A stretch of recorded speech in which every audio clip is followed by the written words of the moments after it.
ఈ లోకం ఒక మాయని తెలుసుకున్నాను.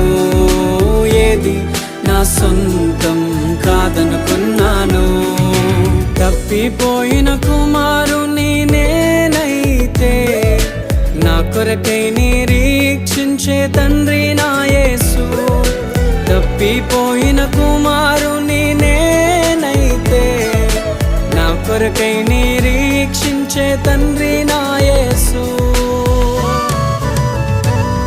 ఈ లోకమంతా నేను వెతకినా నాకు లేదయ్యా ఎక్కడా ఆనందం.